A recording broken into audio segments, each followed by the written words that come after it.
Hello student, how are you? This is मैं Anushka and in this video हम क्या देखने जा रहे हैं, roots of a quadratic equation. अभी इस क्लास लेक्चर में हमने एक्सरसाइज को कंप्लीट किया था और अब हम देखेंगे कि रूट्स को कैसे फाइंड आउट करते हैं। अगर हमारे पास लीनियर इक्वेशन गिवन होता है, जैसे अगर गिवन है x + 5 = 0, तो इसमें हम इजीली रूट को फाइंड आउट कर लेते हैं। क्या हो जाएगा? x = -5। लेकिन अगर हमारे पास क्वाड्रेटिक इक्वेशन गिवन हो, क्वाड्रेटिक इक्वेशन को मैंने लास्ट लेक्चर में समझा रखा है, ऐसा इक्वेशन जिसकी हाईएस्ट डिग्री कितनी हो, 2 हो, उसे हम क्या बोलेंगे कि वो एक क्वाड्रेटिक इक्वेशन है। तो उस क्वाड्रेटिक इक्वेशन का रूट कैसे फाइंड आउट करेंगे? अभी फाइंड आउट करने से पहले समझना ये जरूरी होगा कि रूट होता क्या है। रूट हम बोलते किसको है? तो चलिए रूट की डेफिनेशन लिख लेते हैं यहाँ पे। ऑल द वेरिएबल्स, वो सारे के सारे वेरिएबल्स विच सेटिस्फाई, जो क्या करें? सेटिस्फाई करें,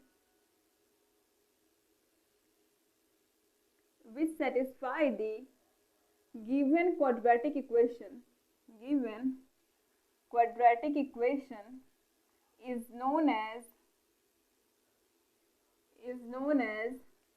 zeros या फिर root of that given equation. उसे ही हम क्या बोलते हैं? रूट्स बोलते हैं। तो उनका जो नंबर होता है वो कई सारे हो सकते हैं, 1, 2 या फिर उससे भी ज्यादा हो सकते हैं। अगर आप, वो डिपेंड करेगा कि आपका इक्वेशन जो है वो कैसा है। अभी हम क्वाड्रेटिक इक्वेशन लेते हैं तो इसका स्टैंडर्ड फॉर्म क्या होता है? ax² + bx + c, जहाँ पे a को कभी भी 0 नहीं होना है। ये इसका क्या होता है? एक रिस्ट्रिक्शन होती है इसमें कि आपका a कभी भी 0 नहीं हो सकता। तो अब इसी क्वाड्रेटिक इक्वेशन में हम मान लेते हैं कि अल्फा कोई वैल्यू है, अल्फा एक वैल्यू है जो कि इसे सेटिस्फाई करेगी। सेटिस्फाई करने का मतलब क्या है? कि इसकी पूरी वैल्यू किसके इक्वल आ जाए? 0 के इक्वल आ जाए। तो हम क्या करेंगे? a² + b² + c = 0। तो अगर अल्फा जो है इसे सेटिस्फाई कर रहा है, मतलब इस तरीके से इसको ला रहा है, तो हम क्या बोलेंगे कि जो अल्फा है हमारा वही क्या है? अल्फा क्या है? हमारा रूट है। या फिर इसे जीरोस भी बोलते हैं। जीरोस हमने देख रखा है लास्ट लेक्चर में। तो जीरोस वही होते हैं जो आपके स्टैंडर्ड इक्वेशन को क्या कर दे? सेटिस्फाई कर दे, मतलब उसकी पूरी की पूरी वैल्यू को 0 कर दे, 0 के इक्वल ला दे। तो उसे ही हम क्या बोलते हैं कि वो हमारे रूट्स हो जाते हैं। तो अभी क्वाड्रेटिक इक्वेशन के रूट्स को फाइंड करने के दो तरीके होते हैं। उन तरीकों को अब हम क्या करेंगे? बारी बारी से यहाँ समझेंगे। अब roots of a quadratic equation को निकालने के दो तरीके होते हैं। पहला होता है फैक्टराइजेशन मेथड।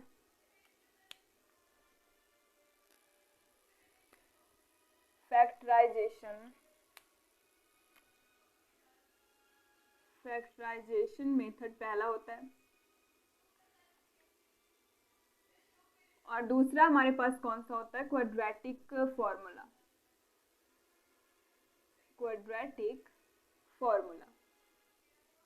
तो सबसे पहले हम क्या समझेंगे? किसको? फैक्टराइजेशन मेथड को सबसे पहले हम यहाँ पे समझेंगे। फैक्टराइजेशन मेथड,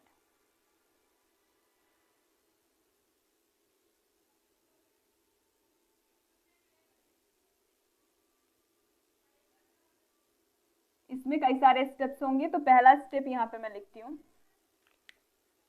पहला स्टेप, स्टेप फर्स्ट, इसमें बोला क्या गया है कि अगर आपके पास जो इक्वेशन गिवन है उसे आप पहले स्टैंडर्ड फॉर्म में लिखिए। तो क्या हम लिखेंगे? Right the equation in standard form. Equation को किस फॉर्म में लिखना है? Standard form. स्टैंडर्ड फॉर्म हमारा क्या होता है?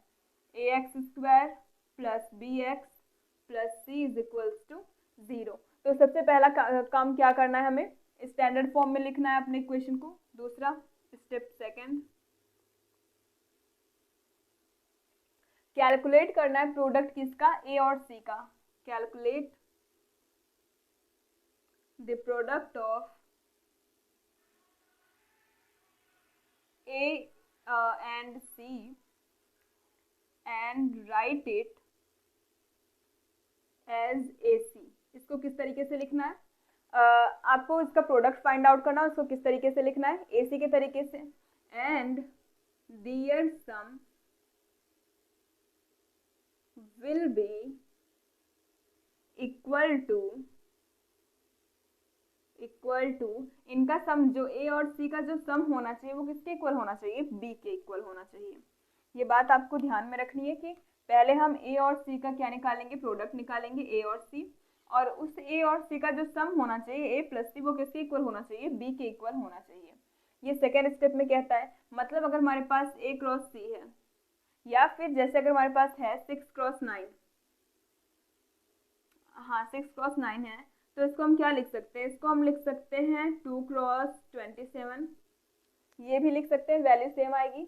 तो क्या हम ए क्रॉस बी को, ए क्रॉस सी को पी क्रॉस क्यू कुछ ऐसा भी लिख सकते हैं, बिल्कुल लिख सकते हैं। जैसे मैं दूसरा अगर एग्जाम्पल लूँ 4x8, 4x8 अगर मैंने लिया, और फिर दूसरा अगर मैं ले लूँ 2x16, तो क्या दोनों की वैल्यूज अलग आएंगी, 4 8 जो 32 होता है और 16 2 जो 32 होता है। तो यहाँ पे ए और बी को हम लोग, ए और सी को हम लोग पी और क्यू कोई दूसरा नंबर भी लेके चल सकते हैं। तो हम मान लेते हैं कि चलिए यहाँ पे ए और बी का प्रोडक्ट जो है वो इक्वल किसके हो सकता है, पी और क्यू के, पी क्रॉस क्यू। जैसे यहाँ पे हमने नंबर दिखाया आपको, 4x8 था, उसकी भी वैल्यू इतनी है, 2x16 उसकी भी वैल्यू इतनी है।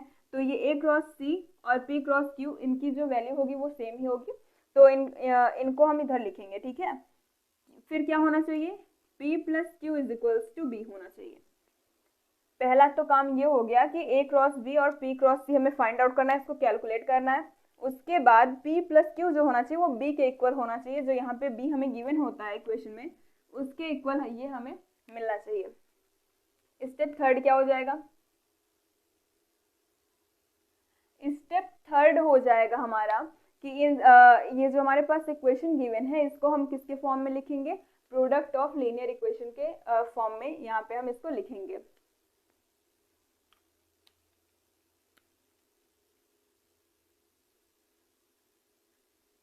Right the equation in form of product of linear equation, product of linear equation. Linear equation का मतलब होता है कि जिसका हाईएस्ट डिग्री कितना हो, 1 हो। जैसे हम लिखते हैं x+2 और x+3, इस तरीके की किसी लीनियर इक्वेशन के प्रोडक्ट के फॉर्म में हमें इक्वेशन को लिखना होगा। और फोर्थ स्टेप होता है, स्टेप नंबर 4, पहले आप इसको नोट डाउन करिए। अभी जो नेक्स्ट होगा हमारे पास फोर्थ स्टेप, वो क्या कहता है कि जो हमारे पास फैक्टर्स हमें मिले हुए हैं उनको हमें इक्वेट करना होगा 0 से, जिससे हमें वेरिएबल्स की वैल्यू, जैसे x है यहाँ पे, तो x की वैल्यू मिले, और वही x की वैल्यू हमारी क्या बन जाएगी, रूट्स बन जाएगी। तो क्या करना है, इक्वेट करना है, इक्वेट ईच फैक्टर। अगर 2 गिवन है तो 2, 3 गिवन है तो 3, यहाँ पे 2 ही गिवन होंगे, तो आपको क्या करना है, equate each factor to 0, then we get, उसके बाद हमें क्या मिलेगा, उसके बाद हमें मिलेगा जीरोस या फिर रूट्स, यहाँ पे और कर देते हैं, और रूट्स ऑफ इक्वेशन। तो जो फैक्टर्स हमारे पास गिवन होंगे उनको हमें इक्वेट करना होगा 0 से। अगर x+4 और x+5 है, इस तरीके से गिवन है इनका प्रोडक्ट, जैसे यहाँ पे मैंने आपको बताया कि right the equation in form of product of linear factors, तो यहाँ पे लीनियर फैक्टर्स के प्रोडक्ट को हम लिखेंगे लीनियर फैक्टर। तो यहाँ पे जो लीनियर फैक्टर होते हैं इनको हम क्या करेंगे, एक एक फैक्टर को हम इक्वेट करेंगे 0 से। अगर इस तरीके से है तो पहले हम क्या करेंगे, x+4 इज इक्वल टू 0 करेंगे एक को लेकर के, फिर दूसरे को लेकर के x+5 इज इक्वल टू 0, इस तरीके से हम इक्वेट करेंगे। तो ये था हमारा स्टेप फैक्टराइजेशन मेथड का। अब हम इस पे बेस्ड एक आध दो क्वेश्चन को देख लेते हैं। अब हमारे पास एक एग्जाम्पल गिवन है 2x² - 5x + 3। इसमें हमें फाइंड करना है क्या, फैक्टराइजेशन मेथड से इसके फैक्टर्स को फाइंड करके फिर हमें रूट्स को फाइंड करना है। तो सबसे पहले मैंने आपको क्या बताया था कि जो हमारे पास स्टैंडर्ड से पहले हम इसको क्या कर लेते हैं, कंपेयर कर लेते हैं। स्टैंडर्ड इक्वेशन हमारा क्या होता है, ax² + bx + c। यहाँ से a b c की वैल्यू को देखेंगे तो a की वैल्यू हमें दिख रही है 2 है, b की वैल्यू है -5, माइनस होगा तो माइनस को साथ में लेंगे, और c की वैल्यू कितनी है हमारे पास, 3 है। इस तरीके से दिखा हमें। तो यहाँ पे क्या करना है, ए और बी का प्रोडक्ट निकालना है। ए और बी का प्रोडक्ट कितना होता है, a cross b which is equals to, उसको हम p क्रॉस क्यू भी लिख सकते हैं, लेकिन यहाँ पे a क्रॉस b करेंगे तो 2 क्रॉस 3। कितना हो जाएगा 2 क्रॉस 3, ये हो जाएगा हमारे पास 6, 2 क्रॉस 3 6 हो जाएगा। अभी हमें क्या करना है कि ये जो 2 क्रॉस 3 जो ए और बी होने चाहिए, ए और बी जो होने चाहिए, इनका सम भी हमें किसके इक्वल मिलना चाहिए, बी के इक्वल। बी के साइन को अभी नहीं देखेंगे, अभी हम सिर्फ बी को देखते हैं। इनका सम बी के इक्वल हमें मिलना चाहिए। तो यहाँ से अगर हम देखें 2 प्लस 3 क्या हो जाएगा, 2 प्लस 3 इज इक्वल्स टू 5। तो अगर हम a प्लस बी करें या फिर अगर हम मान लें p प्लस क्यू कोई दूसरा नंबर हमें मिल जाता है, तो उनका जो सम होना चाहिए वो किसके इक्वल होना चाहिए, b के। तो यहाँ से हमें देखने को मिल रहा है कि b के इक्वल है 5। अभी आप साइन को यहाँ पे छोड़ के चलिए, ठीक है। फिर क्या करना है, अब यहाँ पे हमने ऐड ही क्यों किया, उनका सम क्यों होना चाहिए, क्योंकि यहाँ पे एडिशन गिवन है। अगर यहीं पे सब्ट्रैक्शन गिवन होता तो हम क्या बोलते कि ए और बी का डिफरेंस, ए और बी का डिफरेंस क्या होना चाहिए, इक्वल होना चाहिए बी के। लेकिन यहाँ पे सम है तो क्या करेंगे, ए और बी का सम जो है इक्वल होना चाहिए बी के। तो यहाँ से देखने को मिल रहा है कि 2 प्लस 3 किसके इक्वल हो जाएगा, 5 के इक्वल होगा। तो अगर हम इस इक्वेशन को स्प्लिट करें, जो हमारा बी वाला पार्ट है, अगर हम उसको स्प्लिट करें तो किस तरीके से करेंगे, 2x स्क्वायर माइनस को एज इट इज यहाँ पे रखना है, माइनस से बिल्कुल भी आपको छेड़छाड़ नहीं करनी है यहाँ पे।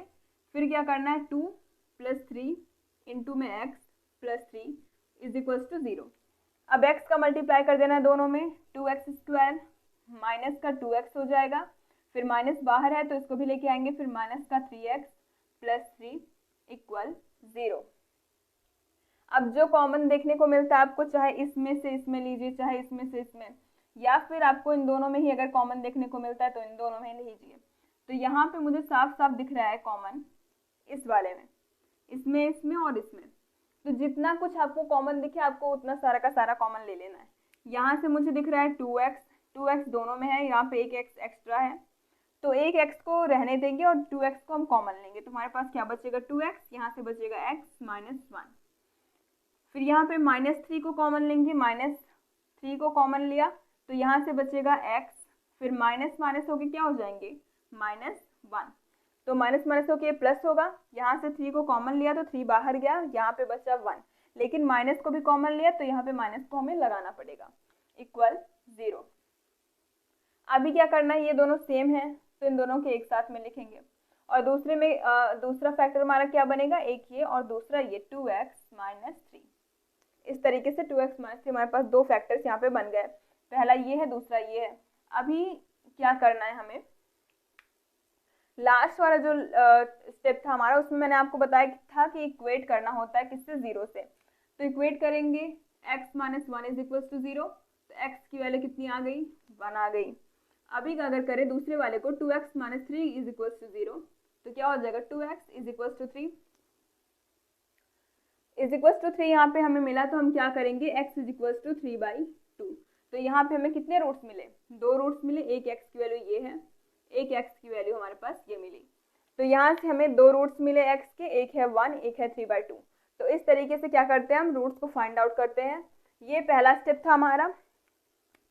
यहाँ पे हमने उसको स्टैंडर्ड इक्वेशन से क्या किया, कंपेयर किया। अगर स्टैंडर्ड इक्वेशन में नहीं होता तो उसे हम बनाते हैं पहले। यहाँ पे बनाया था तो हमने उसको एज इट इज यहाँ पे छोड़ दिया।